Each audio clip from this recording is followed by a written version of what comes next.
Hello बच्चों, mathematics by PK Sinha class में आप सभी बच्चों का एक बार फिर से स्वागत है। बच्चों, लास्ट वीडियो जो मेरा था वो मैट्रिक्स का 13th लेक्चर था, जिसमें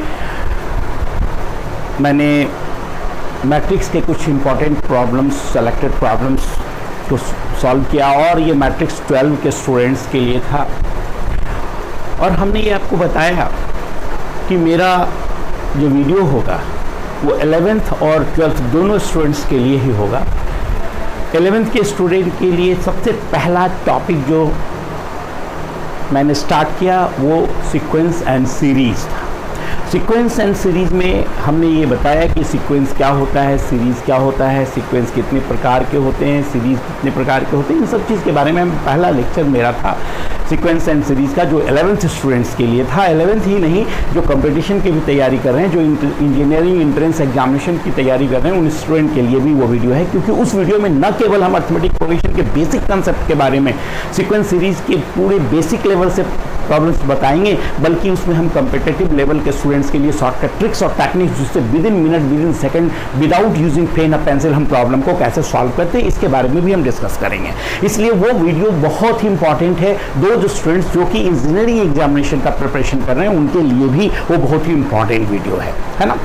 बेसिकली वो 12th और टारगेट स्टूडेंट्स को दिमाग में रखकर बनाया गया है। लेकिन ये जो मैट्रिक्स का जो वीडियो मेरा था, जिसमें पूरे मैट्रिक्स को पढ़ाने के बाद हमने मैट्रिक्स के कुछ सिलेक्टेड प्रॉब्लम्स को सॉल्व किया, आगे आने वाला वीडियो में भी मैट्रिक्स के 2-3 प्रॉब्लम का वीडियो और भी मैं अपलोड करूंगा। और उसके बाद मैट्रिक्स के बाद मेरा वीडियो जो होगा वो रिलेशन एंड देन फंक्शन का वीडियो होगा, जो बहुत जल्द ही आपको मिलेगा। ठीक है, अगर मेरे चैनल पे आप नए हैं तो प्लीज़ आपसे ये मेरा रिक्वेस्ट है कि अंत तक बने रहें, और अगर पसंद आता है तो लाइक करें, क्योंकि आपके लाइक करने से या डिसलाइक करने से मेरे को पैसा नहीं मिलता है, लेकिन ये आपके लाइक से मेरे अंदर उत्साह पैदा होता है और मुझे लगता है कि नहीं, मैं अपना वीडियो अब जल्दी से जल्दी अपलोड करूं। आपके लाइक नहीं मिलने से थोड़ा सा मन उदास हो जाता है और फिर वीडियो अपलोड करने का मन नहीं करता है।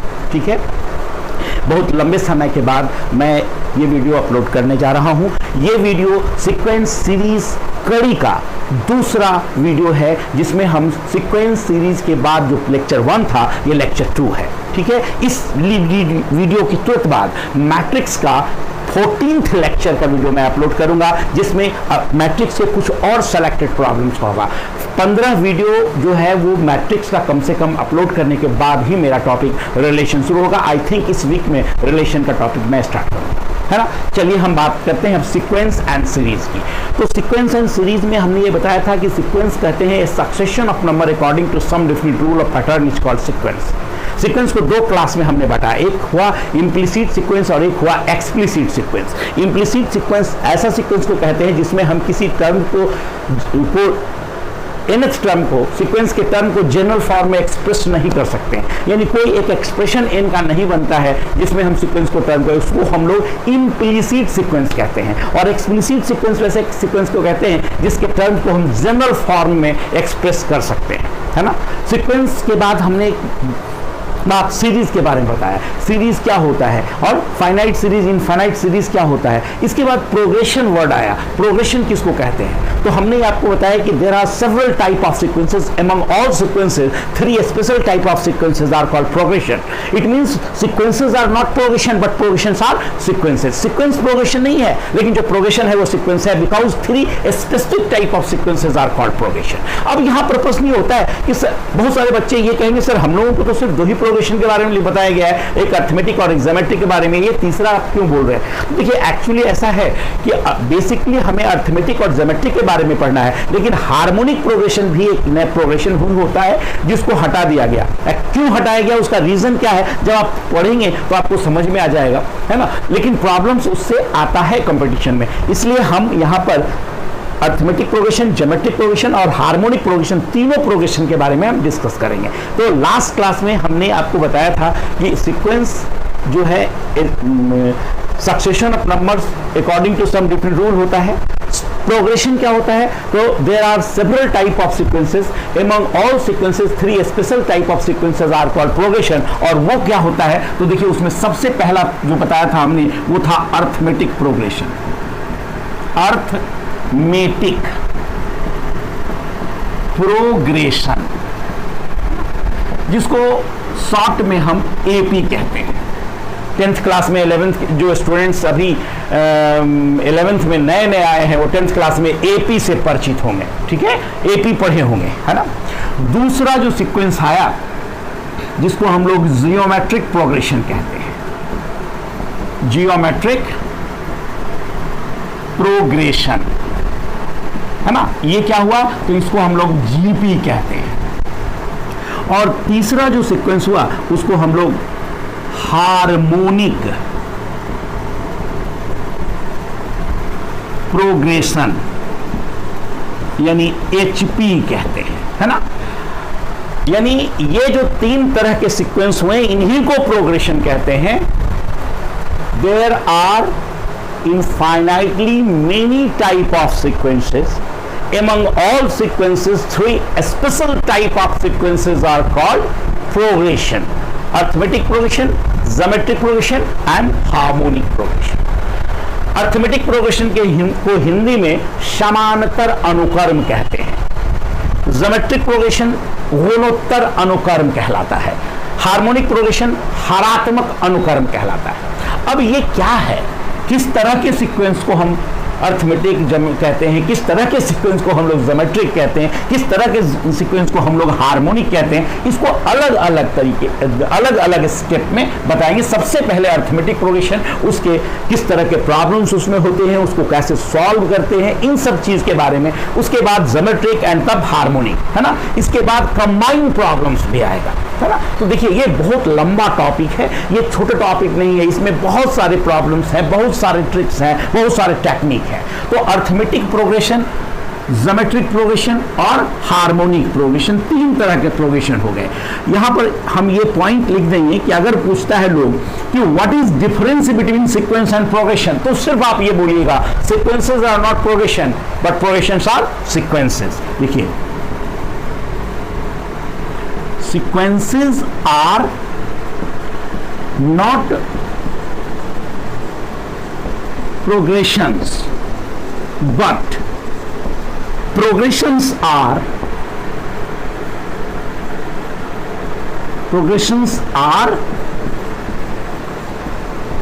sequences। सीक्वेंस प्रोग्रेशन नहीं है, लेकिन जो प्रोग्रेशन है उसे हम सीक्वेंस कहेंगे, है ना। अब हम लोग बात करेंगे कि भाई ये अर्थमेटिक प्रोग्रेशन क्या है, किस तरह के सीक्वेंस को हम लोग अर्थमेटिक सीक्वेंस कहते हैं, किस तरह के सीक्वेंस को हम लोग ज्योमेट्रिक सीक्वेंस या ज्योमेट्रिक प्रोग्रेशन कहते हैं, किस तरह के सीक्वेंस को हम लोग हार्मोनिक प्रोग्रेशन या हार्मोनिक सीक्वेंस कहते हैं, है ना। अब हम लोग अलग अलग स्टेप बाय स्टेप इस चीज को डिस्कस करेंगे। देखिए सबसे पहले हम लोग लिखते हैं arithmetic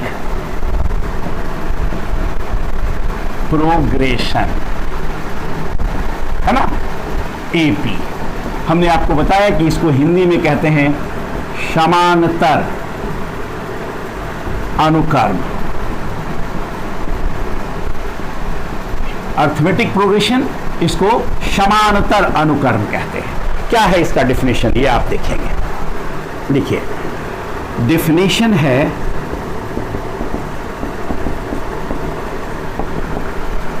a sequence is said to be an arithmetic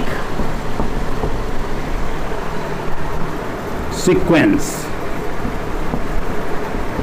A sequence is said to be an arithmetic sequence or an arithmetic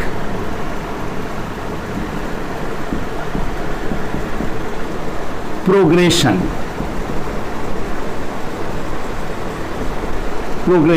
AP if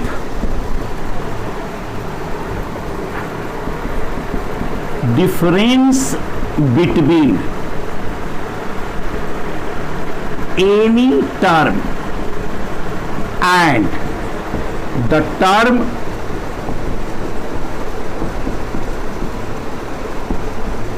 preceding it is constant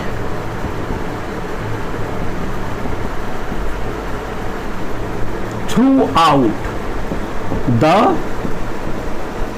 sequence. देखिए, a sequence is said to be an arithmetic sequence or an arithmetic progression if difference between any term and the term preceding it, comma दे दें, it is constant throughout the sequence. एक sequence को arithmetic sequence या arithmetic progression कहा जाता है अगर sequence के किसी भी टर्म का ठीक उसके पहले वाले टर्म से डिफरेंस अगर थ्रू आउट कांस्टेंट हो, इक्वल हो, बराबर हो, है ना, तो उसे हम अर्थमेटिक सीक्वेंस कहते हैं। बात समझ में आ रहा है? अब जैसे आप देखेंगे यहां पर एग्जाम्पल में, ठीक है, देखिए ये तो हुआ डिफिनेशन है सीक्वेंस का। अब हम इसके एग्जाम्पल की बात करें, किस तरह का सीक्वेंस होता है। देखिए एग्जाम्पल देखिए, 1 है, 4 है, 7 है, 10 है, डी इन अर्थमेटिक प्रोग्रेशन। क्यों भाई, ये क्यों अर्थमेटिक प्रोग्रेशन हुआ? तो यहां पर हम क्या देख रहे हैं, बिकॉज किसी भी टर्म का प्रीवियस टर्म से डिफरेंस, सेकेंड टर्म में फर्स्ट टर्म को घटा दिया, is equal to third term में सेकेंड टर्म घटा दिया, इज इक्वल टू फोर्थ में थर्ड घटा दिया। ये थ्रू आउट कांस्टेंट मिला और कितना के बराबर मिला, 3 के बराबर मिला। ये अर्थमेटिक प्रोग्रेशन है बिकॉज इसके टर्म के किसी भी टर्म का साफ कह रहा है कि difference between any term and the term preceding it is constant through out the sequence. हाँ, एक बात मान लो, यह डिफरेंस 3 है, यह डिफरेंस 3 है, यह डिफरेंस 3 है, लेकिन यहां का डिफरेंस अगर 4 हो गया तो वो अर्थमेटिक प्रोग्रेशन नहीं होगा। हाँ, ये कह सकते हैं कि पहला 4 टर्म अर्थमेटिक प्रोग्रेशन में है लेकिन बाद में नहीं है। तो कहने का मतलब है जितने भी टर्म हैं, किसी भी टर्म का उसके प्रीवियस टर्म से अगर डिफरेंस निकाल लो और इक्वल मिलता है तो उसे ही हम लोग अर्थमेटिक प्रोग्रेशन कहते हैं। इसको हिंदी में नाम क्या दिया हुआ है, समानांतर अनुक्रम। समान अंतर वाले संख्या के क्रम को हम लोग समानांतर अनुक्रम कहते हैं। यहां संधि विच्छेद मैं नहीं बता रहा हूं, मतलब ये कहने का मतलब है कि हिंदी में जो नाम है उससे उसका पूरा डिफिनेशन क्लियर होता है। समानांतर अनुक्रम, संख्याओं के वैसे क्रम जिसमें पदों के अंतर समान हो उसे हम समानांतर अनुक्रम कहते हैं। यानी the sequence is said to be an arithmetic sequence or an arithmetic progression if difference between any term and the term just preceding it is constant throughout the sequence. The constant difference of arithmetic progression is called common difference of the AP, है ना। देखिए, and constant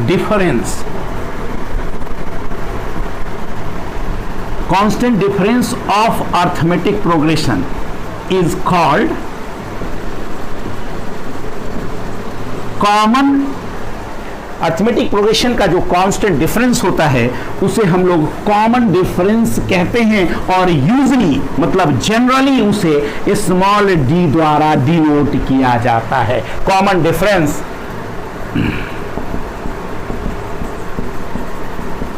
of the AP and generally denoted by a small d। सामान्य तौर पे, हाँ, आप कोई भी सिंबल यूज कर सकते हो, उसमें कोई फर्क नहीं पड़ता, बिकॉज कॉमन डिफरेंस है इसलिए डी यूज किया गया, है ना। कॉमन डिफरेंस को सामान्य तौर पे हम लोग डी द्वारा डिनोट करते हैं। In above arithmetic arithmetic progression VC ऊपर वाले अर्थमेटिक प्रोग्रेशन में हम देख रहे हैं D का वैल्यू कितना है 3। कॉमन डिफरेंस क्या हो रहा है यहाँ पे 3 हो रहा है। यानी अर्थमेटिक प्रोग्रेशन समांतर अनुक्रम पदों के अंतर समान हो तो उसे हम लोग समांतर अनुक्रम कहते हैं, अर्थमेटिक प्रोग्रेशन कहते हैं। अगर मान लीजिए हमारे सामने दिया हुआ है 2, 7, 12, 17 और पूछा गया कि क्या ये एपी है, तो आप कैसे बताओगे हाँ है या नहीं है। झट से आप क्या करोगे, सेकेंड टर्म में फर्स्ट टर्म को घटाओ, उसके बाद फिर देखो थर्ड टर्म में फिर सेकेंड टर्म को घटाओ। अब यहां पर गौर करो 7 माइनस 2 5 होगा, 12 माइनस 7 अगेन 5 होगा, फिर आप 17 माइनस 12 करो फिर क्या होगा 5 होगा। तो ये जो सीक्वेंस हो गया उसे हम लोग अर्थमेटिक सीक्वेंस यानी कहेंगे कि ये जो अगर मान लीजिए कहता है इज, क्या ये एपी है, तो हम यहां पर कहेंगे इसका आंसर यस ये एपी है। और कॉमन डिफरेंस CD बोलेंगे यहाँ पे 5 है, दैट इज कॉमन डिफरेंस बराबर कितना दिया हुआ है यहाँ पर 5 है। यानी किसी भी सीक्वेंस के टर्म एपी है या अर्थमेटिक पोजीशन में है या नहीं है, ये अगर पता लगाना है तो हम लोग ये कह सकते हैं कि second term minus first term is equal to third term minus second term is equal to fourth term minus third term. अगर ऐसा होता है तो उस सीक्वेंस के टर्म को अर्थमेटिक प्रोग्रेशन, उस सीक्वेंस को हम अर्थमेटिक प्रोग्रेशन कहेंगे और कह सकते हैं कि ये जो सीक्वेंस है एक अर्थमेटिक प्रोग्रेशन है। समझ आ रहा बात? अब देखिए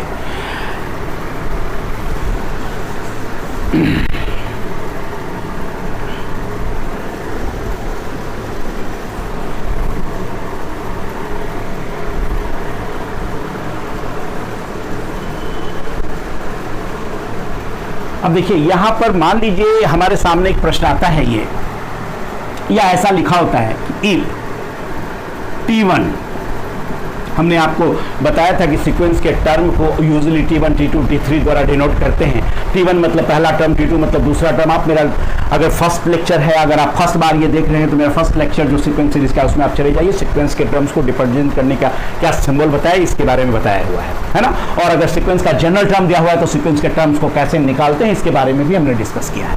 यहाँ पर अगर मान लीजिए ये ऐसा लिखा हुआ है if T1, T2, T3, T4, Tn minus 1, Tn be in AP, अगर ये AP में है and D be its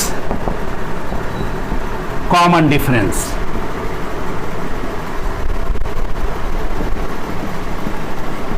और अगर D इसका कॉमन डिफरेंस है तो इसका मतलब होगा this, then naturally second term minus first term is equal to third term minus second term is equal to fourth term minus third term is equal to इस तरह बढ़ेगा।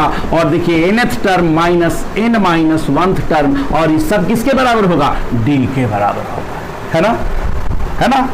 एग्जाम्पल में आप देखिए यहाँ पे 2, 5, 8, 11, 14 बी इन एपी, ये arithmetic progression है ना। क्यों भाई? क्योंकि बिकाउज हम यहाँ पे देख रहे हैं because 5 minus 2 is equal to 8 minus 5 equal to 11 minus 8 equal to 14 minus 11, और ये 3 के बराबर है।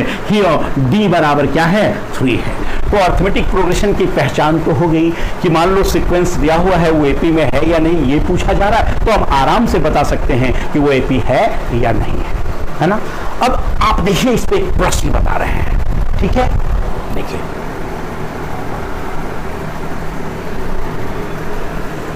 कोई भी सीक्वेंस के टर्म एपी में हैं या नहीं है, यानी वो सीक्वेंस अर्थमेटिक प्रोग्रेशन है या नहीं है, इसके बारे में पता कैसे लगता है। देखिए क्वेश्चन है if nth term of a sequence is 3n minus 1. If nth term of a sequence is 3n minus 1, are the terms of the sequence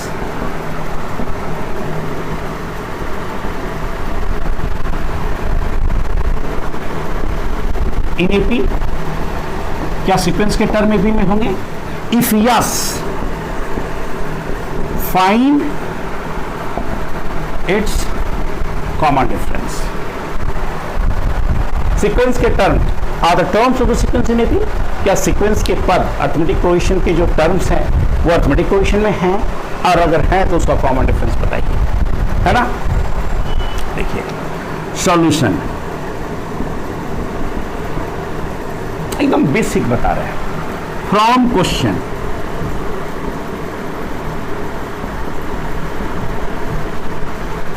Pn is equal to आ गया 3n माइनस 1, है ना। Put n equal to 1 2 3 respectively.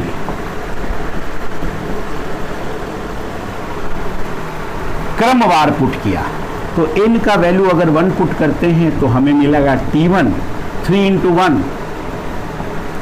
2। अगर n का value हम 2 put करते हैं तो t2 3 इंटू 2 माइनस 1 यानी 6 माइनस 1 5। n का वैल्यू अगर 3 पुट करते हैं तो t3 ये हुआ 3 इंटू 3 माइनस 1 9 माइनस 1 8। बस आगे जाने की जरूरत नहीं है। क्यों भाई? किसी भी सीक्वेंस के नेचर को बताने के लिए कम से कम 3 टर्म की आवश्यकता होती है। 2 टर्म से सीक्वेंस के नेचर के बारे में नहीं बता सकते हैं, है ना। कम से कम मिनिमम 3 टर्म्स। अब ये गौर करना है, यहाँ देखिए 2 5 8, है ना। Be in AP, be in arithmetic progression. Common difference क्या हो गया इसका? 3, यानी दैट इज हम लोग बोलेंगे कि भाई कॉमन डिफरेंस हो गया इसका 3। Yes, terms of the sequence be in arithmetic position and 3 is the common difference। ये बहुत सारे टीचर जो है 10th क्लास में चूंकि आप पढ़ चुके होंगे, कुछ टीचर ने आपको ये बताया होगा कि ऐसा करो, tn बराबर दिया हुआ है 3n माइनस 1। तुम क्या करो, n माइनस n के जगह n माइनस 1 निकाल दो, ठीक है। तो क्या करोगे यहाँ पे 3 इंटू n माइनस 1 आ माइनस 1 सिंप्लीफाई करोगे तो 3n माइनस 3 और माइनस 1 आया। तो देखो n माइनस 1 बराबर आ गया 3n माइनस 4, है ना। अब क्या करो, nवा टर्म में n माइनस 1 टर्म को घटा दो, है ना। देखो इसके बाद उन्होंने ये कहा कि भाई nवा टर्म में ये देखो tn में tn माइनस 1 को घटा दो, है ना।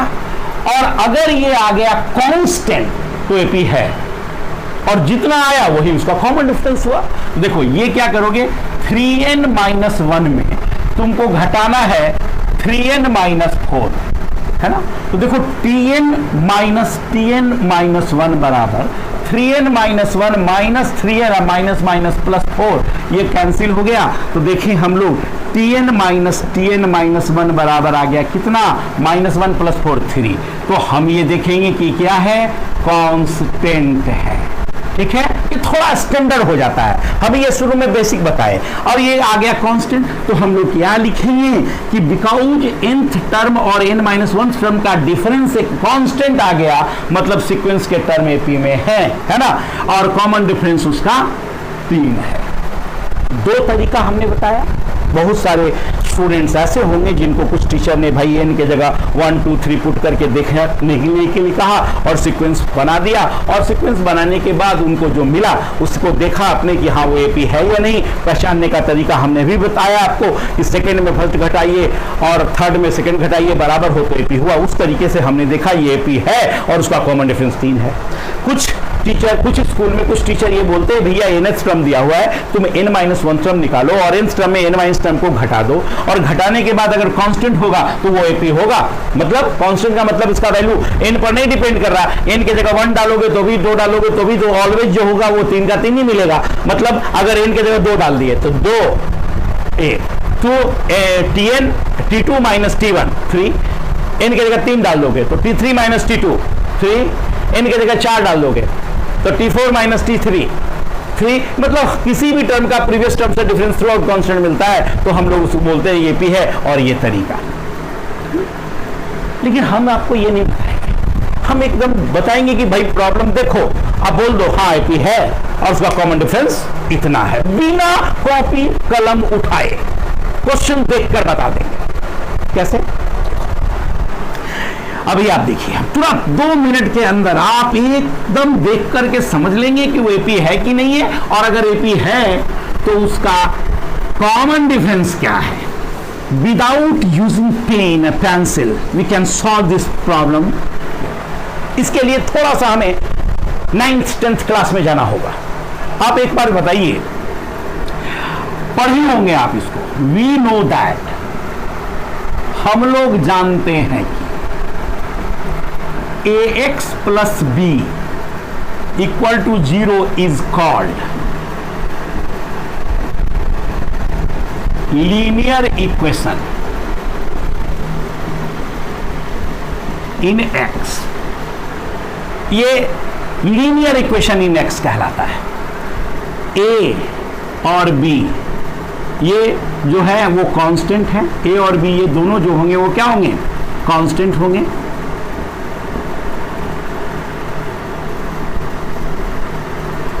ये कह सकते हो real numbers and a never 0। ये हो गया। x इज वेरिएबल, है ना? आप सोचोगे कि सर ये कांस्टेंट और वेरिएबल क्या होता है? हो सकता है टीचर ने आपको स्कूल में बताया होगा, अगर नहीं बताया तो भी कोई बात नहीं, घबराने की बात नहीं। देखिए, a quantity is said to be a constant quantity if it does not change its value in any mathematical operation, and a quantity is said to be a variable quantity if it changes its value in any mathematical operation. अब मान लो यहां पर 5x minus 2 equal to 0 दिया हुआ है ना? तो ये वेरिएबल है, 5 और 2 कांस्टेंट है। अब तो कहोगे भाई ये वेरिएबल कैसे? तो 0 है तो x का वैल्यू 2/5 हो गया। अगर 1 होता तो x का कुछ और वैल्यू होता, 2 होता तो कुछ और, यानी ये जैसे जैसे नंबर बदलेगा वैसे वैसे ही चेंज करेगा। तो किसका वैल्यू बदलेगा? x का। 5 तो 5 ही रहेगा ना। तो ये कांस्टेंट हुआ और ये x जो हो गया वो अननोन कहलाया, वेरिएबल कहलाया। ये वेरिएबल का मतलब, और it is customary to represent independent variables by small x, small y, small z, and constant जो होता है वो are represented by small a, small b, small c। इसके पीछे कोई लॉजिक नहीं है, ये प्रथा है, ये सिस्टम चलाया, उसी आधार पे हम लोग ये बताते हैं कि ये variables are generally denoted by small x, small y, small z, and constant are small a, small b, small c, है ना? इसके पीछे कोई लॉजिक नहीं है कि ऐसा क्यों करते हैं। जैसे क्लियरली एकदम सिंपल सी बात है कि हिंदुस्तान में, भारतवर्ष में कोई बच्चा अगर होता है तो उसका नाम राम, मोहन, सीता, गीता, रीता, सैयद, सुहैल, साहिल, बहुत सारे नाम रखे जाते हैं। बॉयज को, गर्ल्स के लिए रीता, गीता, सीता, सबनम, सोनम, बहुत तरह के नाम होते हैं। तो उसके पीछे कोई लॉजिक नहीं है। अगर कोई इंसान, कोई भी पुरुष अपना नाम रख ले कि भाई मेरा नाम सीता है, तो क्या फर्क पड़ता है? थोड़ी देर के लिए वो हंसी का पात्र होगा, लेकिन विद इन मिनट आप भूल जाओगे और फिर बोल दोगे क्यों सीता प्रसाद होता नहीं है, रीता प्रसाद नहीं होता है, यहाँ पे अविनाश कौर, अविनाश सिंह, अविनाश कौर, अविनाश सिंह। तो ये चीज है अलग, लेकिन एक सिस्टम चला है भैया। देखो रीता, गीता, सीता जो है वो नाम किसी महिला का होगा, राम, मोहन, सोहन ये जो नाम होगा किसी पुरुष का होगा। ये इसके पीछे और कोई रीजन नहीं है, लॉजिक नहीं है। वही चीज यहां पर भी है। यूजुअली ये मैथमेटिक्स में ऐसा होता है कि वेरिएबल्स को हम लोग small x, small y, small z द्वारा रिप्रेजेंट करते हैं, एंड वेरिएबल्स जो होता है उसे हम लोग, कांस्टेंट जो होता है उसे हम लोग a, small b, small c द्वारा डिनोट करते हैं। अगर मान लीजिए आपके सामने ये आता है ax² plus bx plus c बराबर 0, तो आपको ये पता है कि it is a quadratic equation. ये द्विघात समीकरण है जहां x is the variable and a, b, c are constant provided a not equal to 0। ये क्या होता है? is a quadratic equation। ये क्वाड्रेटिक इक्वेशन हो गया। तो अब बात आया कि भाई ये चर्चा हम क्यों कर रहे हैं सीक्वेंस सीरीज में? तो उसका रीजन ये है, देखिए ये लीनियर इक्वेशन हो गया, ये क्वाड्रेटिक इक्वेशन हुआ। इसी को अगर हम ऐसे लिख दें ax प्लस b, तो इसको कहते हैं इज कॉल्ड लीनियर एक्सप्रेशन। क्या बोलेंगे इसे? Linear expression. लीनियर एक्सप्रेशन क्योंकि x का वैल्यू यहां पर एक x जो है वो ए एक्स प्लस बी बराबर कुछ भी नहीं है। अगर मान लो 5 आएगा तो कुछ अलग वैल्यू, 10 आएगा तो कुछ अलग वैल्यू, तो इसको हम लोग लीनियर एक्सप्रेशन कहते हैं। 10th क्लास में आपने पढ़ा होगा एक्सप्रेशन किसको कहते हैं। ये जो देखा ये X square linear expression in X, X में का लीनियर एक्सप्रेशन बोला गया। उसी तरह A X square plus B X plus C is called quadratic expression, quadratic expression in X. ये लीनियर एक्सप्रेशन हो गया और ये क्वाड्रेटिक एक्सप्रेशन हुआ। अगर मान लो यहां पर हम ए वाई प्लस बी ले लें तो ये क्या हो जाएगा, इसको कहेंगे हम लोग लीनियर एक्सप्रेशन इन y। अगर मान लीजिए ए एन प्लस बी हो जाए तो इसको क्या बोलेंगे हम लोग, लीनियर एक्सप्रेशन इन एन। यानी जो है ए बी कांस्टेंट है, अगर x है तो लीनियर एक्सप्रेशन x का हुआ, y है तो लीनियर एक्सप्रेशन y का हुआ, z है तो लीनियर एक्सप्रेशन z का हुआ, n है तो लीनियर एक्सप्रेशन n का हुआ, है ना। तो अब आपसे पूछा गया कि भैया ये बताओ क्या है 5n प्लस 4, ये क्या है, तो आप बोलोगे कि ये जो है वो लीनियर एक्सप्रेशन इन n है। ये n का लीनियर एक्सप्रेशन है ना, n का लीनियर एक्सप्रेशन है। अगर आप जानते हैं तो बहुत अच्छी बात है, नहीं जानते तो ये आपको समझ में आए लीनियर एक्सप्रेशन क्या होता है। लीनियर एक्सप्रेशन को हम लोग हिंदी में एक घातीय व्यंजक कहते हैं। यानी उसमें जो वेरिएबल है उस पर पावर अगर 1 होता है तो लीनियर, पावर 2 होता है तो क्वाड्रेटिक, पावर 3 होता है तो क्यूबिक। जब आप क्वाड्रेटिक इक्वेशन एक्सप्रेशन पढ़ेंगे तो उसमें आपको हम n डिग्री के पॉलिनोमियल इक्वेशन के बारे में बताएंगे। अभी हम चूंकि जरूरत हमें नहीं है कि भैया हम ये बता दें कि भाई लीनियर एक्सप्रेशन क्या होता है। मान लो हम ये शॉर्टकट ट्रिक्स जो है वो लिख दिया, तो अगर आपको ये पता ही नहीं कि ये लीनियर एक्सप्रेशन कहते किसको है तो आपको ट्रिक समझ में नहीं आएगा। इसलिए हमने इतना मेहनत किया। अगर आप जानते हैं तो अच्छी बात है, नहीं जानते तो ये समझ लीजिए x plus be linear equation हुआ, बराबर 0 है, और अगर बराबर 0 को हटा दिया तो ये लीनियर एक्सप्रेशन बन गया। वेरिएबल यहां पर x है इसलिए इसे हम लोग लीनियर एक्सप्रेशन इन x बोलेंगे, और अगर y होगा तो लीनियर एक्सप्रेशन y बोलेंगे, z होगा तो लीनियर एक्सप्रेशन z बोलेंगे, n होगा तो लीनियर एक्सप्रेशन n बोलेंगे। 5n प्लस 4 जो हुआ वो लीनियर एक्सप्रेशन इन n हुआ, है ना। अब बात आता है कि ये क्यों बताया गया। तो देखिए अभी जस्ट हमने क्वेश्चन दिया आपको बनाने के लिए, बताया कि भैया देखो अगर सीक्वेंस का nth टर्म दिया हुआ है ना, तो बताओ कि वो सीक्वेंस एपी है या नहीं है। तो देखो जो क्वेश्चन हमने दिया था उसमें हमने nवां टर्म क्या लिखा था, याद होगा आपको, 3n-1, है ना। अब ये बताओ कि सीक्वेंस का nवां टर्म क्या है, ये लीनियर एक्सप्रेशन इन n है।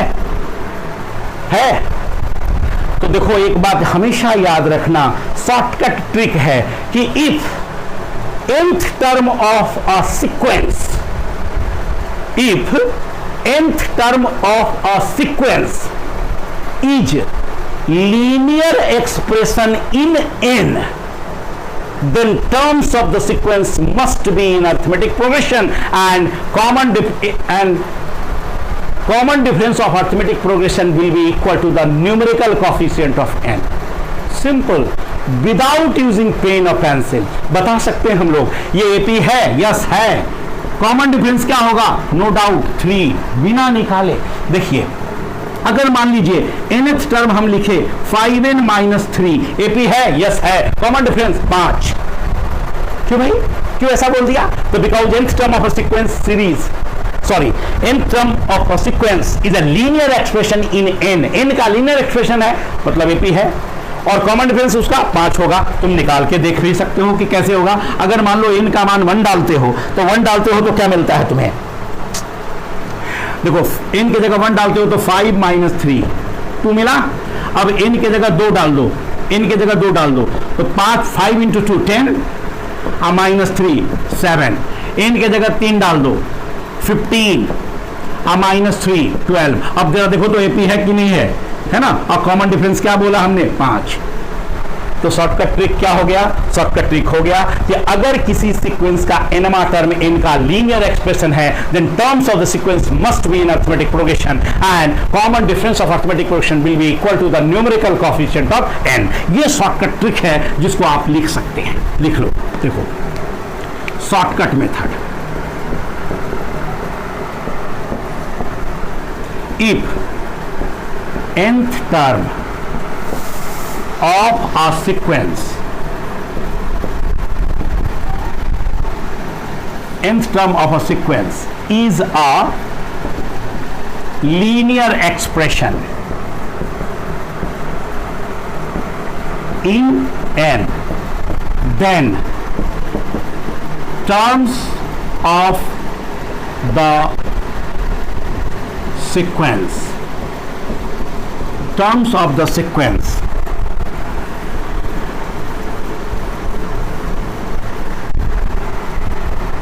then the sequence, ये भी कह सकते हो, then the sequence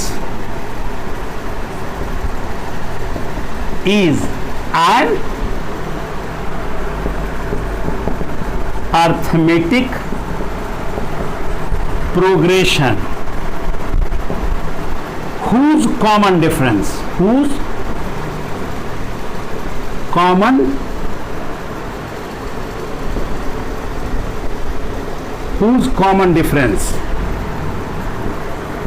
will be numerical, अंक गुणांक कहलाता, न्यूमेरिकल कोएफिशिएंट ऑफ n।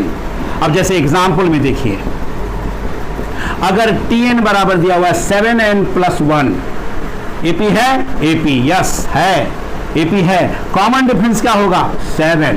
देखिए अगर nth टर्म दिया हुआ है 2n+1, AP है, ये लीनियर एक्सप्रेशन है, AP होगा, मस्ट है, चेक करिएगा। n कॉमन डिफरेंस कितना होगा? तो कॉमन डिफरेंस इसका 2 होगा। आप निकाल कर देख लीजिए। ये without using plain pencil we can solve this problem. If nth term of a sequence is a linear expression in n, then terms of the sequence form an arithmetic progression. Then the sequence is an arithmetic sequence or arithmetic progression and common difference will be equal to the numerical coefficient of n. यानी किसी भी sequence का nवां term अगर n का linear expression होगा तो sequence के टर्म अरिथमेटिक प्रोग्रेशन में होंगे और n का जो न्यूमेरिकल कोएफिशिएंट होगा वो अरिथमेटिक प्रोग्रेशन का कॉमन डिफरेंस होगा। क्लियर हुआ? देखिए पूरे थ्योरी एग्जाम्पल के साथ मेरा ये तरीका है, हर प्रॉब्लम्स को बताएंगे आपको डिटेल बेसिक, उसके बाद उसके ट्रिक्स टेक्निक्स जो होंगे वो, उसके बाद हम धीरे धीरे स्टेप बाय स्टेप आगे चलेंगे। आज का ये लेक्चर वीडियो यही तक है ना। हम नेक्स्ट वीडियो जो सीक्वेंस का तीसरा लेक्चर होगा, ये सीक्वेंस सीरीज का दूसरा लेक्चर है, तीसरा लेक्चर होगा जिसमें हम अरिथमेटिक प्रोग्रेशन के nth टर्म को निकालने का तरीका बताएंगे, उसके बाद उसके प्रॉब्लम्स को बताएंगे, उसके बाद प्रॉब्लम्स को शॉर्टकट टेक्निक से बनाने के कुछ प्रॉब्लम्स का तरीका बताएंगे, तब प्रॉपर्टी ऑफ अरिथमेटिक प्रोग्रेशन बताएंगे, उससे रिलेटेड प्रॉब्लम्स को डिस्कस करेंगे, फिर उसके बाद अरिथमेटिक प्रोग्रेशन के इन टर्म के सम को कैसे निकालते हैं, इनके प्रॉब्लम्स को कैसे बनाते हैं, इन सब चीजों को डिटेल बताने के बाद अरिथमेटिक प्रोग्रेशन के बाद फिर ज्योमेट्रिक प्रोग्रेशन होगा, ज्योमेट्रिक प्रोग्रेशन के बाद हार्मोनिक प्रोग्रेशन होगा और तब जाकर arithmetic mean, geometric mean and harmonic mean and then finally relation between means.